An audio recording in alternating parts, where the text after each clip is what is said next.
Nah, kalau ngomongin soal kartun Family Guy, satu hal yang mungkin sering dipertanyakan oleh orang-orang mengenai kartun ini adalah kenapa karakter Meg Griffin selalu mendapatkan perlakuan yang buruk dan seperti sangat dibenci oleh orang-orang. Well, berikut ini adalah pembahasannya.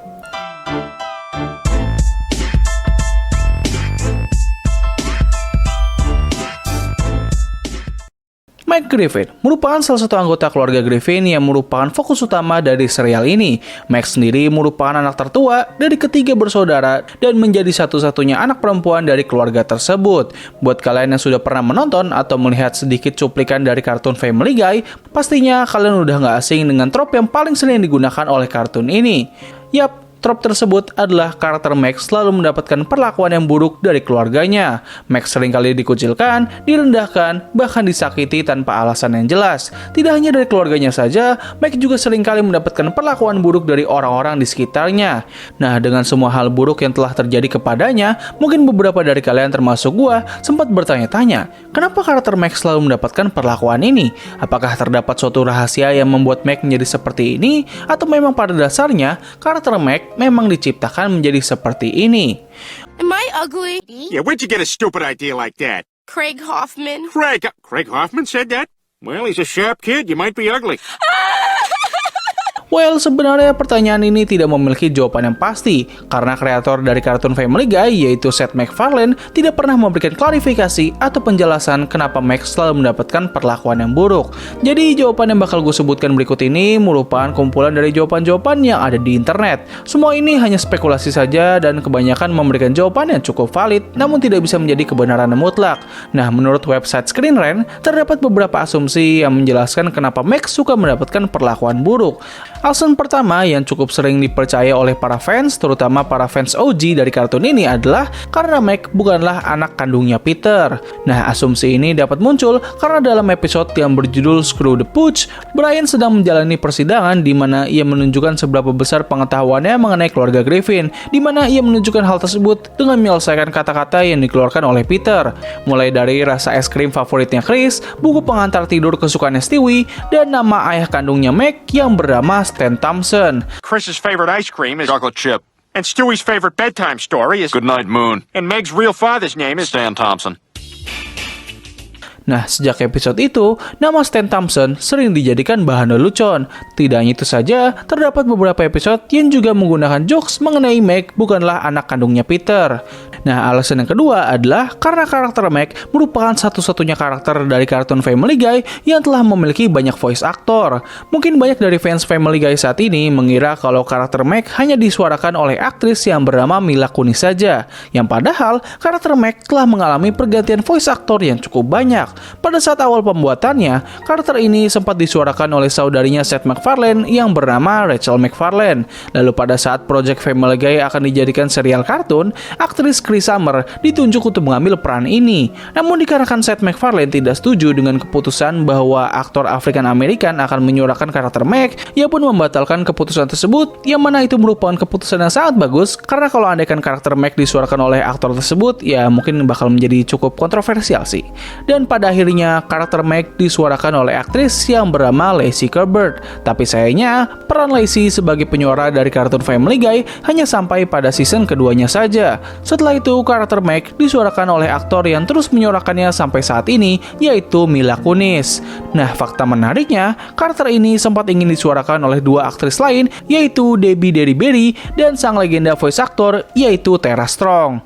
Nah, dari sini mungkin pasti ada yang bertanya, emangnya apa sih hubungan antara banyaknya pergantian voice actor dengan alasan kenapa Meg menjadi karakter yang dibenci?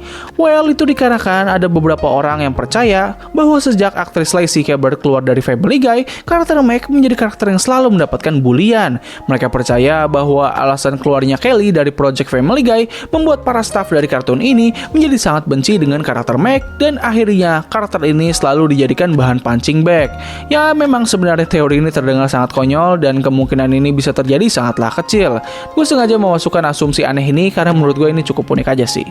Dan alasan terakhir yang bisa dibilang merupakan yang paling valid adalah karena Meg memang sudah direncanakan dari awal akan menjadi punching bag atau bahan bulian saja.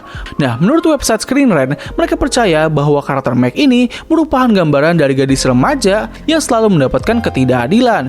Meg digambarkan sebagai seorang gadis yang selalu merasa terasingkan dan tidak bisa berbaur dengan lingkungan di sekitarnya atau bahkan keluarganya sendiri.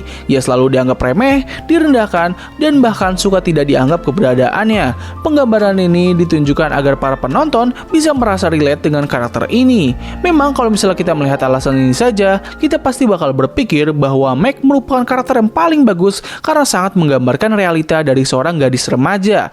Tapi sayangnya, apa yang ditunjukkan oleh Family Guy sebenarnya kurang begitu akurat.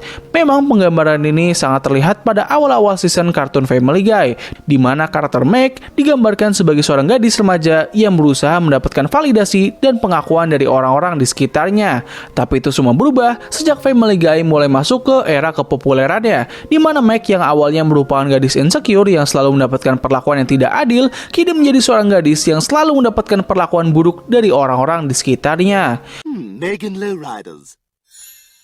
Enough of that. Oh, you're going to get it now. Tapi walaupun begitu, karakter Meg tidak selalu digambarkan dengan seburuk ini. Terdapat beberapa episode yang berusaha berfokus pada karakternya dan ia bisa mendapatkan sebuah cerita dengan pengembangan yang cukup bagus. Bahkan terdapat beberapa episode yang menunjukkan Meg bisa sangat akur dengan Peter. Ya, meskipun juga terdapat beberapa episode yang sangat kontroversial pada karakter ini. Beberapa di antaranya adalah dalam episode yang berjudul Meg and Quagmire, di mana ketika Meg menginjak usia 18 tahun, Quagmire tiba-tiba bersikap baik kepadanya, yang padahal ia hanya berusaha untuk menidurinya saja.